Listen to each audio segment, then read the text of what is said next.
오늘 본문은 믿음과 성령에 대해서 우리에게 말씀해 주고 있는 부분입니다. 회개하고 죄사함을 받으며 성령을 받고 구원에 이르게 되는 도리에 대해서 우리에게 말씀하고 있습니다.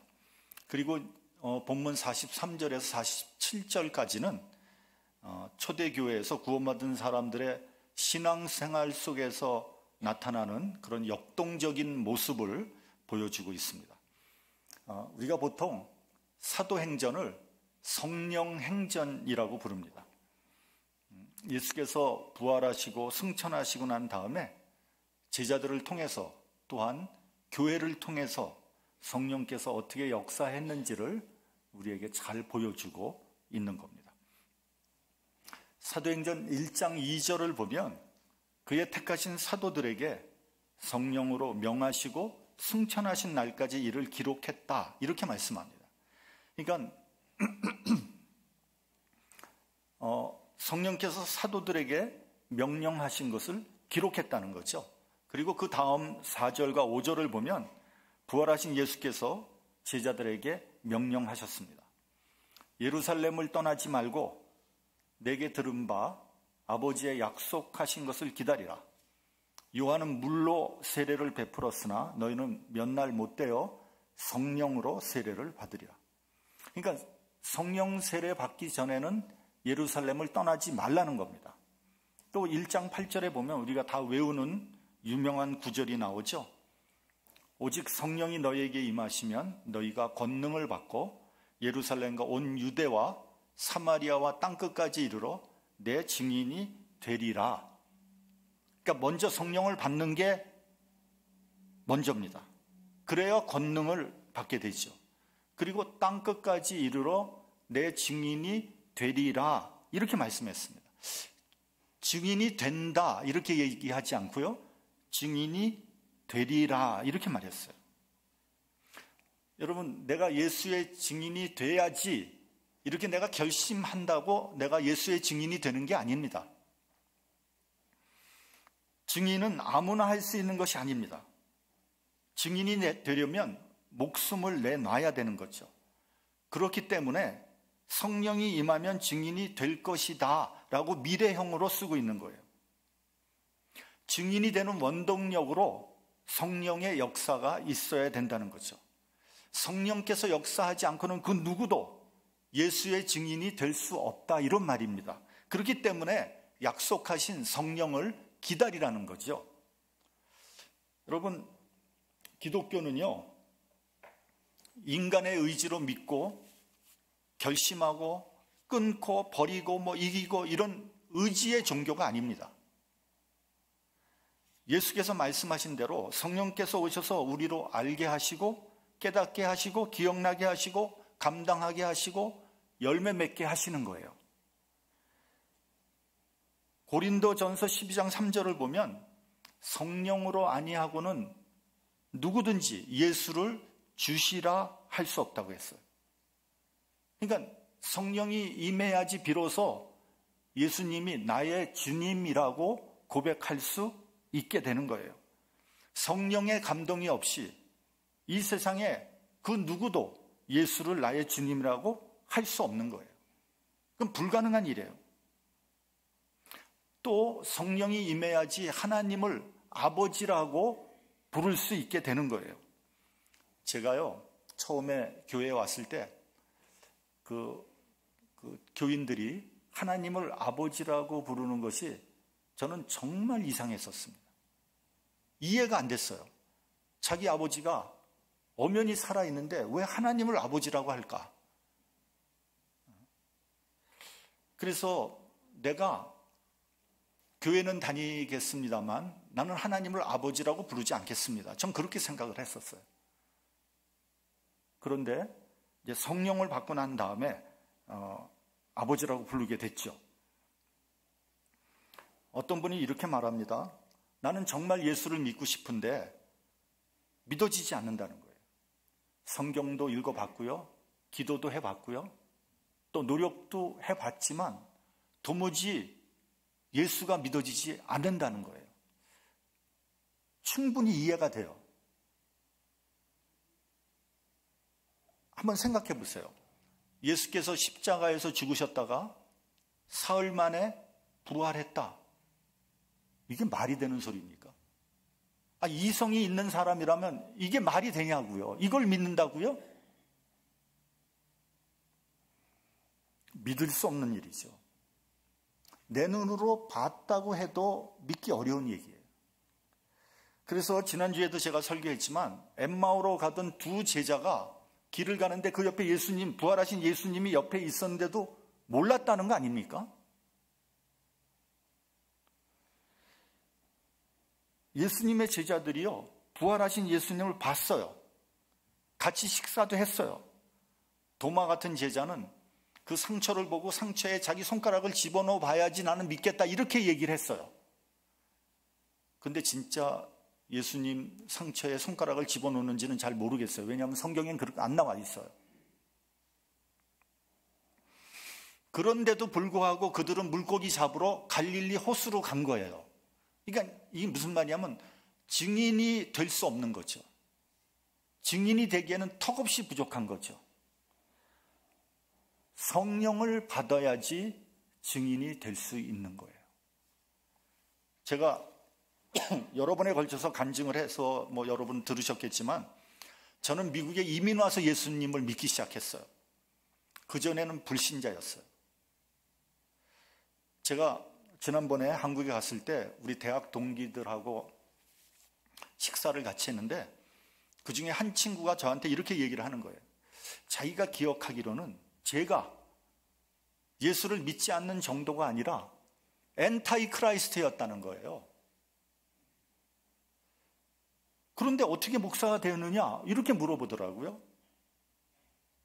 그래서 제가 그게 벌써 40년도 넘은 얘기인데 그걸 네가 어떻게 기억하냐 그랬더니 하여간 자기의 머릿속에는 제가 엔타이 크라이스트로 기억에 남아있다는 거예요. 그렇습니다. 저는 엔타이 크라이스트였어요. 저는 예수 믿는 사람을 어리석은 바보 천치로 생각했거든요. 아니, 믿으려면 우리나라 고유 종교도 있고 불교도 있고 그러는데 왜 하필 서양에서 온 예수교를 믿는다고 하느냐, 핀잔을 줬어요. 동도서기라는 말이 있습니다. 그게 무슨 말이냐면 동양에는 도가 있고 서양에는 기술, 기계, 문명이 있다는 거예요. 서양에 무슨 심오한 철학이 있고 도가 있느냐? 도를 배우려면 동양 철학, 동양 사상, 동양 종교에서 배워야지. 저는 그렇게 생각을 했던 사람이에요. 그리고 사실은 제가 예수 믿기 전에 성경을 한번 완독을 했거든요. 되게 재미없더라고요. 세상에 이렇게 재미없는 책도 있나? 전 그렇게 생각하면서 읽으면 잠이 왔지만 그래도 억지로 기어코 한 번을 다 읽었어요. 뭘 읽었는지도 몰라요. 다만 제 기억에 남는 건 그 당시에 성경은 비논리적이고 황당무계한 이야기로 가득 차 있었다는 거예요. 그리고 구약 성경은 비윤리적이고 폭력적이다 이렇게 생각했어요. 야, 이런 얘기, 이런 이야기를 믿으라는 것인가? 역시 내가 생각한 대로 서양 종교는 수준이 낮다. 전 그렇게 생각을 했거든요. 그런데 제가 이민을 와서 미국의 삶이 얼마나 힘듭니까? 삶이 고달프니까 제처가 교회에 나가보겠다는 거예요. 그래서 또 우리 집안에는 또 종교의 자유가 있으니까 또 저는 또 그런데 좀 관대하거든요. 그래서 나는 안 나가더라도 당신은 교회 나가라. 그렇게 했어요. 제처가 교회에 나갔어요. 나갔는데 금방 성령을 받았고 방언을 받았어요. 그러니까 그만큼 갈급했다는 거죠. 그만큼 절박했다는 거죠. 하여간 집에 들어와서 알아듣지도 못하는 이상한 소리를 내면서 기도를 하는데 몇 시간을 기도를 하는 거예요. 아니, 창문을 바라보고 그 벽 있는 데서 기도를 하는데 몇 시간을 기도하는 거예요. 그래서 저는 종교에 빠지면 사람이 저렇게 되나? 이건 뭔가 잘못된 거 아니야? 너무 광신적인 믿음 아닌가? 그러나 한편으로는 뭔가 이상하다. 제철을 제가 너무나 잘 아는데 아무리 그래도 그렇지 한 몇 시간을 놀라 그러면 모를까? 제처가 몇 시간 기도할 사람이 아니거든요. 뭔가 정상이 아니다. 이런 생각이 들면서 다른 한편으로는 뭔가 있는 거 아닌가? 이런 생각도 드는 거예요. 나도 한번 알아보자. 죽으면 모든 그것으로 다 끝나는 줄 아는데 그럼 죽음 후에도 뭐가 있단 말인가?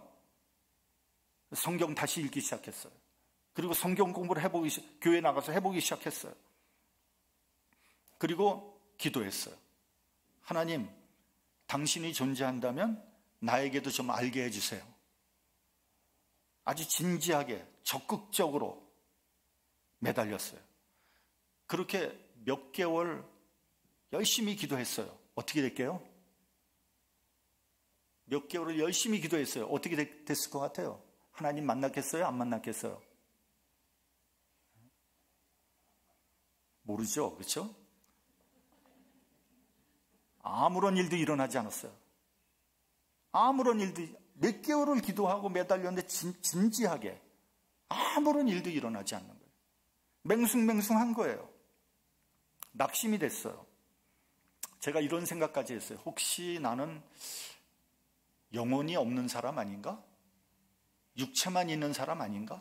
하나님께서 실수해서 혹시 내 영혼을 깜빡 안 집어넣어 준 거 아닌가? 또 혹시 뭐 하나님이 뭐 아무것도 없는 거 아니야? 별의별 생각을 다 했습니다. 그런데 그 후에 이상한 일이 일어났어요. 언제부턴가 제 자신이 죄인이라는 사실을 깨닫게 됐어요. 여기서부터 성령의 역사예요. 저는 사실 전에는 제가 죄인이라는 생각을 안 했거든요. 나는 정말 괜찮은 사람이라고 생각했거든요. 제가 살면서 조금 잘못한 일은 있지만 그거는 누구나 다 저지를 수 있는 잘못 아닌가. 교회에서 죄인 하는데 내가 왜 죄인이야? 나는 법 없이도 살 수 있는 사람이야. 이거 왜 이래? 죄인 하는 네가 죄인이지. 나는 죄인 아니야. 이렇게 생각했습니다. 여러분, 요즘에도요, 교회 안에 의인이 너무 많아요. 얼마나 의로운지 모릅니다. 자기가 의로우니까 교만한 거예요. 그리고 남에 대해서 비판하고 정죄하고. 그거 왜 그래요? 내가 의인이다 이거죠. 그런 사람은 아무리 신앙생활을 오래 했어도요, 거듭나지 못한 사람이에요. 자기가 의인이라고 생각하는 사람은 거듭나지 못한 사람이에요. 그거 하나만은 확실합니다. 그러던 제가 나는 근본적인 죄인이라는 것을 깨닫게 됐어요. 겉으로는 괜찮은 척, 점잖은 척 이렇게 행동했지만 내 속에 일어나는 수많은 죄악들이 끊임없이 나를 괴롭히고 있다는 사실을 알았어요. 그리고 사도 바울의 말처럼 제 안에 선과 악이 있는데 항상 악이 이기더라. 나는 영락 없는 죄인이구나. 마음에 찔림이 왔어요. 어찌하면 좋단 말인가. 그러면서 괜히 눈물이 났습니다. 기도만 하면 눈물 콧물이 쉴 새 없이 흘러내렸어요. 그러니까 이게 회개의 영이 터진 거예요. 근데 그거 몰랐어요, 저는. 본문 37절에도 보면 이 말을 듣고 저희가 마음에 찔려 이렇게 돼 있어요. 그러니까 베드로의 설교를 듣고 그 사람들이 다 마음에 찔린 거예요. 이거 어떻게 하면 좋겠는가? 너희가 예수를 십자가에 못 박았는데 하나님께서 그리스도가 되게 하셨다. 이 말씀이 너무 믿어지는 거예요. 다름 아닌 내가 예수를 십자가에 못 박은 장본인이구나. 나의 죄로 인해서 예수께서 고난을 당하셨구나. 회개의 눈물이 쉴 새 없이 흘러나왔어요. 여러분, 믿음이란 건 뭐냐면요, 내가 죄인 된 것과 그러므로 회개의 역사가 일어나는 것으로부터 시작되는 거예요. 우리 본문 38절을 봉독하겠습니다. 본문 38절. 자, 시작. 베드로가 가로되 너희가 회개하여 각각 예수 그리스도의 이름으로 세례를 받고 죄사함을 얻으라. 그리하면 성령을 선물로 받으리니. 회개하여 그리스도의 이름으로 세례를 받고 죄사함을 받으라 했어요. 그러면 성령을 선물로 받는다 그랬어요. 여러분, 기독교의 시작인 초대교회는요, 어떤 위대한 인물의 가르침이나 어떤 사상이나 교훈에 의해서 생긴 것이 아니에요. 성령의 역사로 인해서 시작되었다고 성경은 증거하고 있어요. 세상의 모든 종교는 어떤 위대한 인물의 가르침에서부터 시작됐어요. 그러나 교회는 성령의 역사로 시작된 거예요. 성령은 그리스도의 영입니다. 그래서 로마서 8장 9절을 보면 그리스도의 영이 없으면 그리스도의 사람이 아니라고 한 거예요.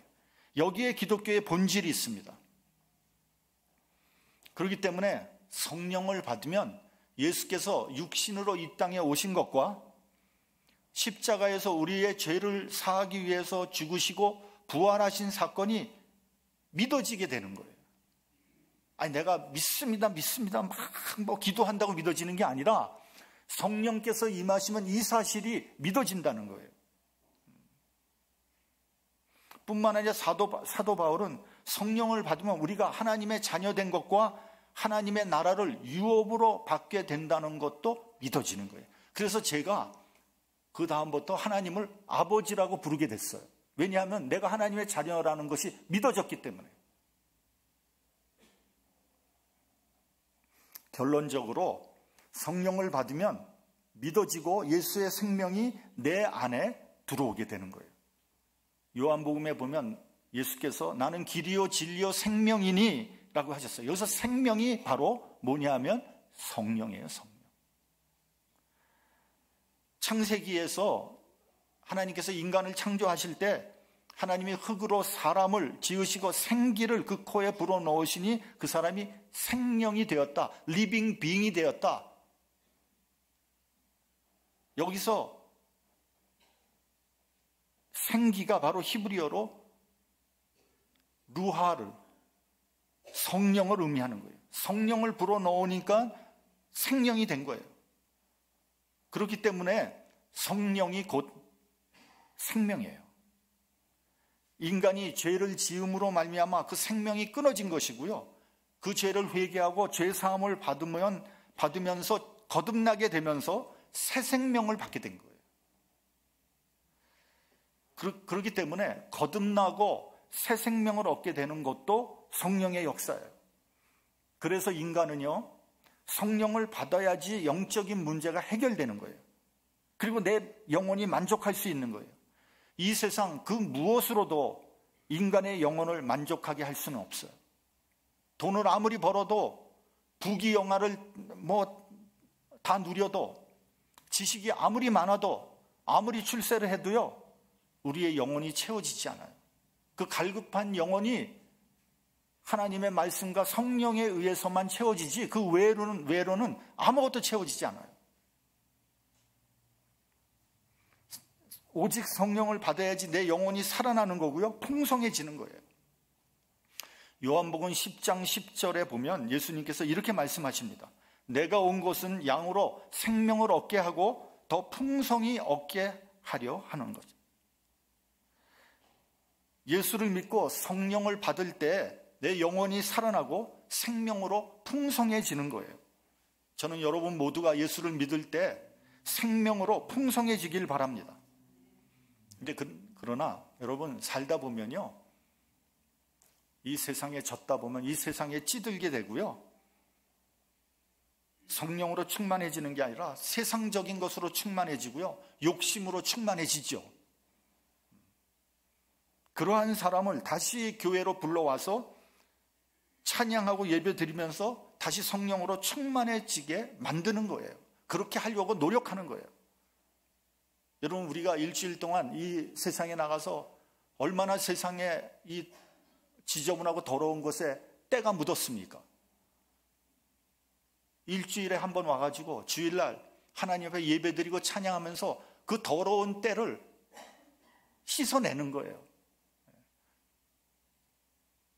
그렇지 않으면 이 세상 때를 뭐로 씻어내겠습니까?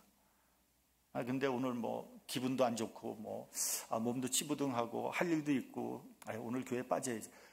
그러면 그 더럽고 지저분한 죄를 일주일 동안 쌓여 있는지 또 일주일 또 쌓일 거 아니에요. 그거 어떻게 그거 지워내겠어요?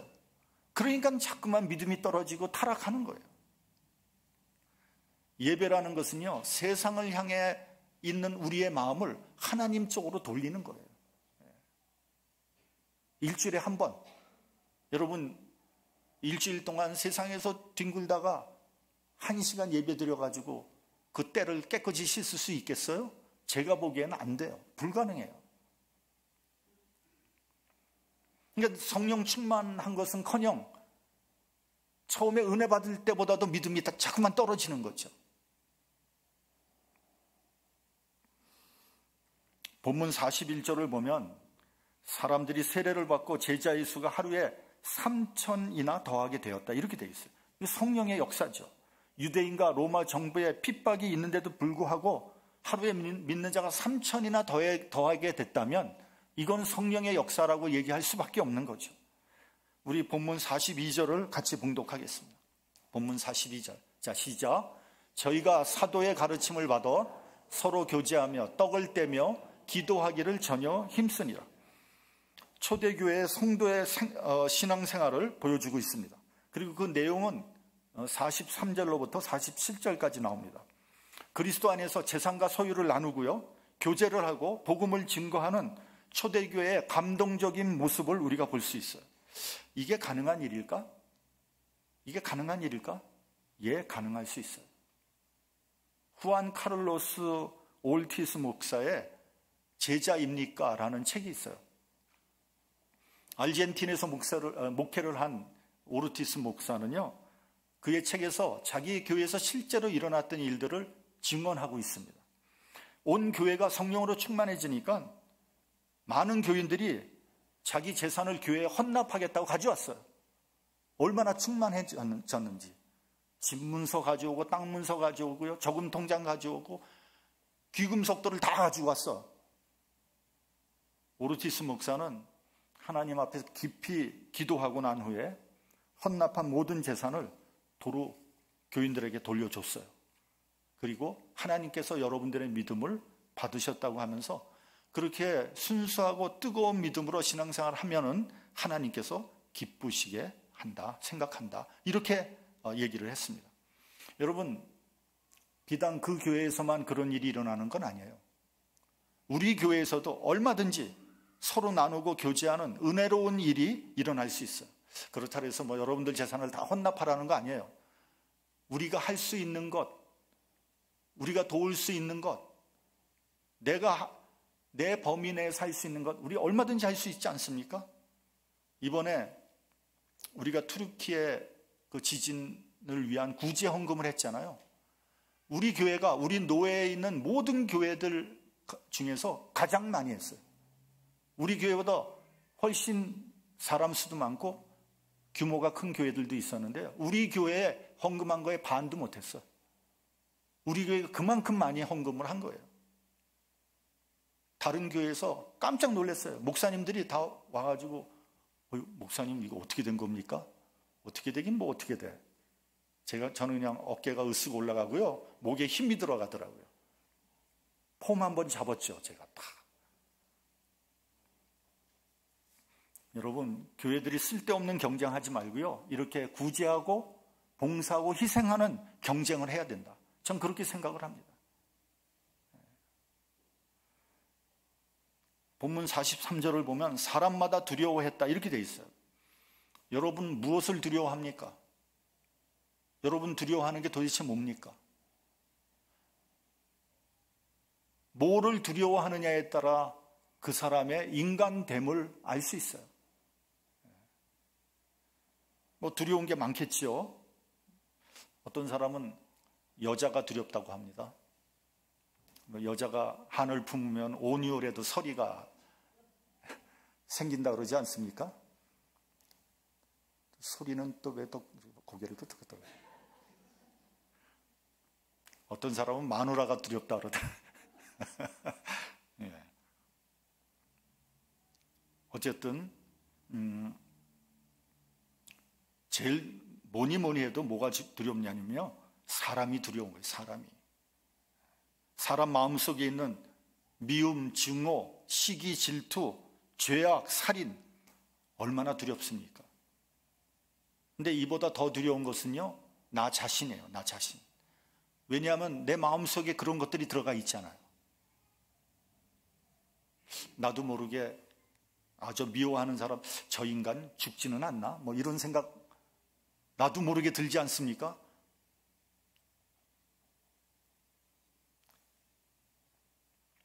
부모님이 아파가지고 오랫동안 병상에 누워 있으면요, 얼마나 힘듭니까? 그러면 어떤 생각 드는지 아세요? 돌아가시지 않나? 나를 낳아주신 부모님, 나를 가장 사랑하는 부모님이 아파서 누워있는데 나중에는 귀찮아지더라고요. 귀찮아.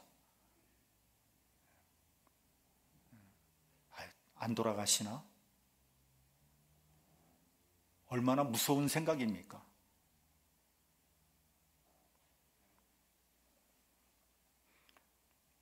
초대교회 사람들은요, 하나님을 두려워했어요. 하나님을 두려워하면 다른 것들은 더 이상 두렵지 않습니다. 유대인들도, 로마 정권도, 사회적인 핍박도 두렵지 않아요. 고난과 박해, 죽음까지도 두렵지 않아요. 오직 하나님만을 두려워했어요.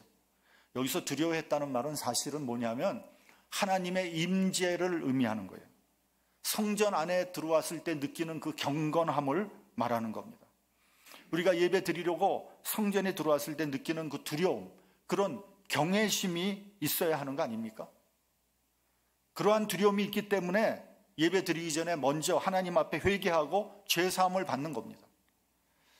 둘째로, 물건을 서로 통용하고 재산과 소유를 필요에 따라 나누었다, 이렇게 돼 있어요.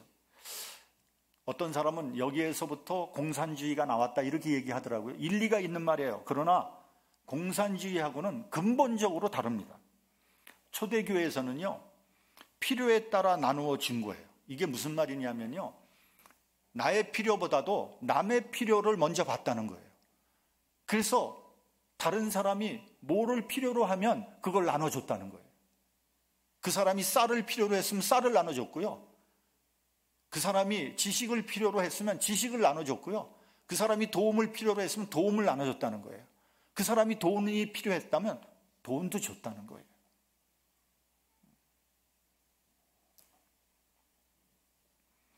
자본주의의 문제점은 능력에 따라 가지고 가는 거죠.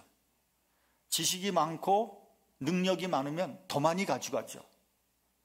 그래서 빈부의 차이가 생기고요. 그 차이가 점점 커져서 지금 심각한 사회 문제가 되지 않습니까?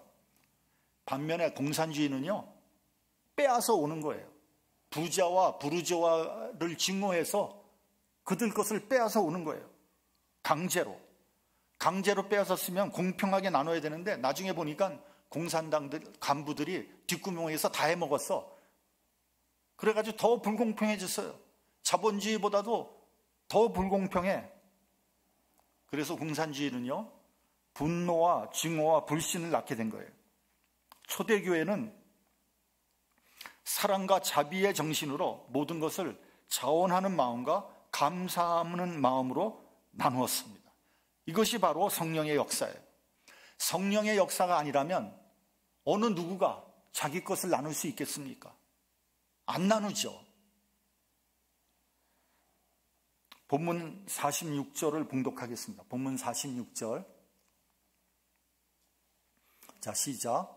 날마다 마음을 같이하여 성전에 모이기를 힘쓰고 집에서 떡을 떼며 기쁨과 순전한 마음으로 음식을 먹고. 세 번째입니다. 날마다 마음을 같이하여 모이기를 힘쓰고 라고 했어요. 히브리서를 보면 그날이 가까이 올수록 더욱 모이기를 힘쓰라 그랬어요. 성도 간의 교제는 서로에게 힘이 되고 도움이 됩니다. 서로 붙잡아 주는 거예요. 믿음이 흔들리는 성도들을 붙잡아 주고요, 시험에 든 성도들을 붙잡아 주는 거예요. 여러분, 이 세상에 혼자 신앙생활 할 수 있는 사람은 아무도 없어요. 서로 붙잡아 줘야 돼요. 우리가 같은 교회에 한 성도로 모여 있으면 저 사람이 믿음이 흔들리는 것 같아. 그럼 붙잡아 줘야 돼요. 저 사람이 시험에 든 것 같아. 그러면 같이 붙잡아 줘야 돼요. 그래서 바로 설 수 있도록. 그게 교회예요. 그게 성도의 교제예요. 성도의 교제에 같이 밥만 먹는 게 아니라요, 그들의 믿음을 붙잡아 주는 거예요. 서로. 그래서 삼겹줄은 끊어지지 않는다 그랬잖아요. 올바른 성도 셋만 모여 있으면 교회가 올바로 설 수 있어요. 시험에 든 사람일수록 모이지 않아요. 이리저리 피하고요. 혼자 외톨이로 왔다 갔다 하는 사람, 그 사람 붙잡아줘야 돼요. 그 사람 조금 있으면 교회 떠나요. 초대교회에서도요, 믿음에서 떨어져서 모이기를 피하는 사람들이 있었다고 했습니다. 칼빈은 이렇게 말했습니다. 교회는 하나님 말씀이 선포되고 성례가 집행되고 성도들이 교제하며 말씀으로 훈련받는 것이다. 초대교회 성도들은요, 자신들의 모든 죄를 십자가에 못 박아버리고 청산했어요. 그리고 앞으로 주님께서 재림하실 것을 확실히 믿었어요. 성령께서 지금 이 시간 나와 함께 하신다는 것을 굳게 믿었습니다. 그런 믿음이 있었기 때문에 하나님을 경외했고요, 소유와 재산을 나눌 수 있었고요, 주님의 증인이 될 수 있었다는 거예요. 그래서 역사상 가장 아름다운 교회를 만든 겁니다. 저는 여러분들이 성령으로 찬양하고 성령으로 예배드리며 성령으로 충만한 삶을 살아가시길 바랍니다. 그래야지 여러분들의 심령이 만족하게 되는 거예요. 그리고 여러분들의 삶이 보람있고 행복한 삶을 살 수 있게 될 것입니다. 기도하겠습니다.